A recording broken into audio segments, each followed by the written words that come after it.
Ah, vous avez tort de rire.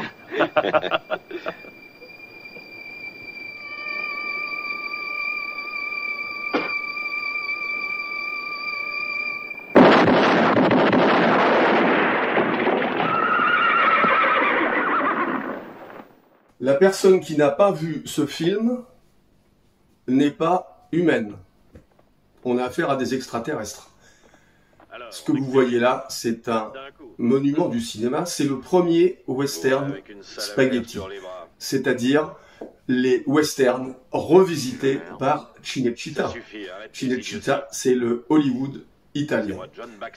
Sauf que ces westerns n'ont pas été tournés en Italie, mais en Espagne. Revenons au début de l'histoire. Mais commençons par le début. Pour une poignée de dollars sort en 1964. Il y a quand même 60 ans. Ce film est réalisé par Sergio Leone. À cette époque, Hollywood ne produit plus beaucoup de westerns. Le genre est tombé un peu en désuétude. John Wayne est vieillissant. Donc les westerns n'attirent plus les foules dans les cinémas. En Europe, on n'a pas les mêmes moyens qu'à Hollywood. Il faut savoir que ces films sont des coproductions. Dans les années 60, la France, l'Italie, l'Allemagne produisent des films en rassemblant des moyens financiers, mais qui sont tout de même loin de l'industrie du cinéma d'Hollywood. L'idée géniale de Sergio Leone, c'est qu'on n'a pas besoin d'avoir les lieux de tournage américains pour faire un western. On a les mêmes en Europe. Où ça? En Espagne, dans le sud de l'Espagne, en Andalousie. Et précisément, où vont être tournés pendant plus de 20 ans tous les plus grands westerns italiens, dans le désert de Tabernas, à côté d'Almeria, le plus grand désert d'Europe, où il pleut à peu près, avec de la chance, une fois par an. J'y ai d'ailleurs visité, vous pouvez le faire, les quelques lieux de tournage qui restent de certains films.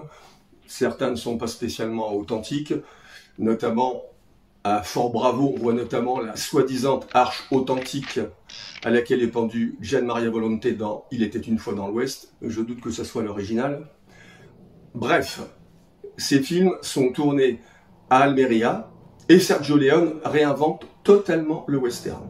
Le western américain, jusqu'à ces années-là, au début des années 60, nous montre des cow-boys propres sur eux, très bien coiffés, impeccables.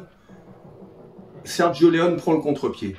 Ces cow-boys sont sales, ivrognes, il y a de la poussière partout. Il fait exactement le contraire du modèle américain. Mais pour tourner ce film, il lui faut une star.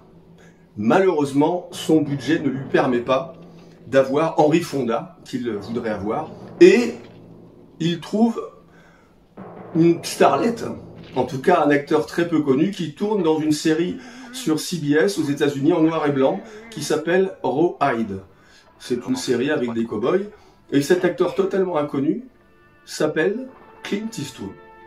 Clint Eastwood vient en Europe, tourne ce film, qui va devenir un succès planétaire. Et il y aura après, et pour quelques dollars de plus, et ensuite Le Bon, la Brute et le Truand, et le grand classique des classiques en 1968, Il était une fois dans l'Ouest. Clint Eastwood est devenu une star grâce à l'Europe. C'est aussi le cas d'un autre acteur américain qui n'arrive pas à percer Hollywood et qui viendra en Europe pour tourner beaucoup de films, notamment en France, pour après retourner aux États-Unis et y être enfin une vraie star. C'est Charles Bronson. Le scénario du film de Sergio Leone, pour une poignée de dollars, est une adaptation d'un film de Kurosawa, tourné en 61, un film de samouraï, qui s'appelle Yojimbo. Je le mentionne parce que quand on voit le film, on n'y pense pas spécialement, mais c'est une anecdote intéressante. Quand Clint Eastwood arrive en Espagne, à Almeria, il parle à Sergio Leone parce qu'il a quelques idées sur le personnage qu'il doit jouer, qui au passage n'a pas de nom dans le scénario. C'est un personnage mutique, il ne dit pas grand-chose, il a son chapeau, on voit son regard, les yeux plissés de Clint Eastwood sont parfaits pour cela. Et Clint Eastwood a amené dans ses bagages son costume de cow-boy de la série Rawhide, qui est assez abîmé, donc c'est parfait pour le rôle.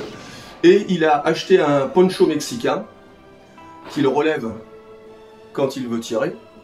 Et il a bien sûr ces fameux cigarillos qu'il coupe en deux avant de filmer pour avoir juste le mégot du cigarillo à la bouche. Et puis, on ne peut pas imaginer un film de Sergio Leone sans la musique d'Ennio Morricone, qui a fait des musiques totalement géniales que tout le monde connaît. Ce terme de western spaghetti est un peu péjoratif, car il s'agit là de grand cinéma. Alors dans la sauce spaghetti, surtout, il ne faut pas oublier un grand réalisateur, Sergio Leone, un grand acteur, Clint Eastwood, une grande musique, Ennio Morricone, et vous avez un western impeccable. Et à partir de là, les Américains vont se remettre à tourner des westerns en copiant les films européens et notamment ceux de Sergio Leone. La boucle est bouclée. Voilà, donc si vous n'avez pas vu, mais ça m'étonnerait, de toute instance, je vous le conseille, il faut voir, pour une poignée de dollars, Sergio Leone, 1964. Deux hommes se trouvent face à face, l'un avec un fusil, l'autre avec un revolver. L'homme au revolver est un homme mort.